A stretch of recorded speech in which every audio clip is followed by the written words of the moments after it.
Hey everyone, I'm Amanda with Sweet Pieces. So, all of your family and friends have been painting furniture, right? And you want to jump on the bandwagon. So I am here to get you started quickly and easily with General Finishes furniture paint, also known as General Finishes milk paint. So we like to call it furniture paint because we actually used to carry real milk paint. Real milk paint comes in powder form. You mix it with water. So to avoid confusion with our own customers, we refer to General Finishes paint as furniture paint. They refer to it as milk paint. So super simple and easy to get started. We carry two types of paint here, General Finishes and Jolie. This video is going to help you get started quickly and easily with General Finishes furniture paint. So you need like 3 basic products to get started to do a project. You need your paint, you need a top coat of some sort, and you need a brush. There are 3 other products that I would recommend that you get, and that would be your cleaning solution, which is a mixture of denatured alcohol and water, a sanding pad to do a little bit of scuff sanding, and then also a tack cloth, which is going to help you to remove any of the dust that you cause when you're sanding. So here's the deal with General Finishes furniture paint. It's not quite like those other chalk style paints that I'm sure you've heard a lot about. General Finishes furniture paint it's more of like a modern finish type of a paint. It has a bit of a sheen to it. It's super, super hard and durable, but it does require a little bit of prep work. So if you know me, you know I hate prep work. I'm a lazy DIYer. So I would not be carrying this paint at our store if it wasn't simple enough to use. So when I say that you have to do a sand, it's a very light sand. So you take, I love this sanding pad because it's flexible, so it gets into curves and crevices. So you would literally, I already did this. So you would just do a quick sand. So if I were doing this mirror, I would do about this much sanding. Sand, sand, sand, sand. Okay, I'm done. So easy peasy. Then I took my tack cloth, and tack cloth just has a bit of a tack to it so that it will pick up any of the dirt or dust that you've kicked up with sanding. And I'm just gonna, quickly wipe it over it just to get all that dust off. So I already did that before we got on camera here. And then you're gonna mix up your paint. So normally when I'm doing General Finishes furniture paint, I like to do something that's more streamlined, something that it's simple, there's not really a lot of curves to it. But I wanted to give you a part 1 and a part 2 of this video to show you that you can also do General Finishes paint on things that are ornate. And you can actually do some really beautiful like glazes and different antiquing techniques to create some of those same types of finishes that we love on our layered furniture, but with a really, really cool finish. So the color I'm using today is Ballet Pink. I love pink. Who doesn't love pink? I'm going to dip my brush in here. This is my favorite brush to use with the General Finishes paint. These brushes are literally life-changing. So this is called a Klingon brush, and it's totally awesome.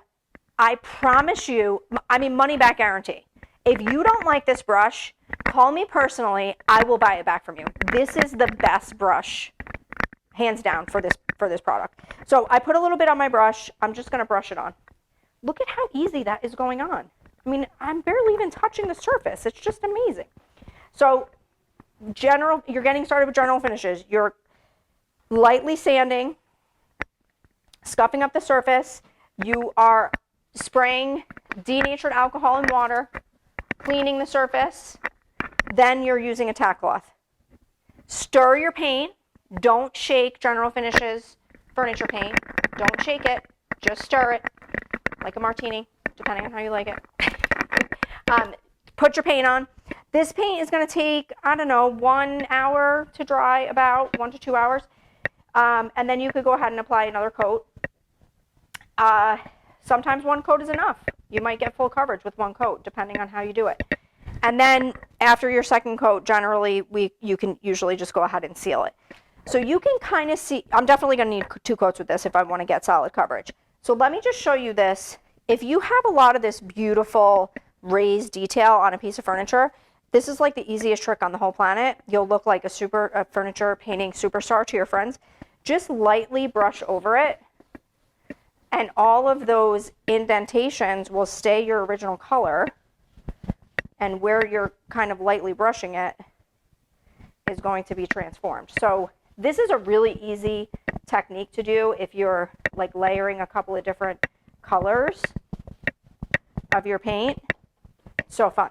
So I am not trying to do that with this particular piece. You'll have to come back for our second video to see what this actually ends up like. So I'm going to get my paintbrush into all these grooves and crevices and get it covered because I don't want to see this brown. You know, I feel like we're all going from the browns to the grays and to the lighter tones. Although brown, it's making a comeback. It is making a comeback. So I'm not hating on brown so much as I was about 2 years ago. So I might leave just a little bit of the brown peeking through. But you can see how I'm just kind of working my brush. It's very technical. Very technical. So like I said, I want you guys to be able to jump in really quick. Don't be afraid to tackle those projects. It's so easy to get started. Maybe a little bit too easy because I always tell people, this is highly addictive. I mean, you really need to be careful. I mean, I think I need to start like a Painters Anonymous group because it really can get addictive. You'll start like stopping on the side of the road for every single piece of furniture that you see. It's crazy, but super easy. Like I said, you just need those key 3 products, your paint, your top coat, and a really good brush.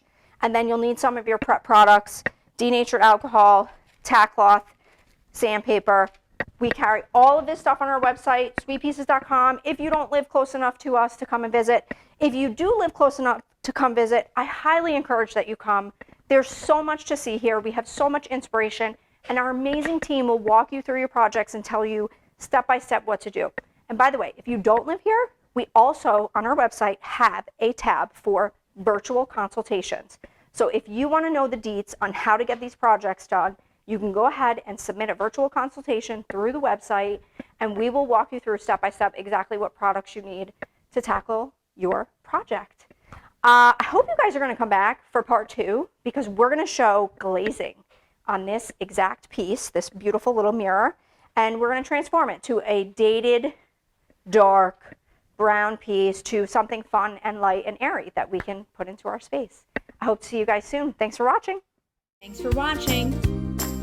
Want to learn more? Subscribe now.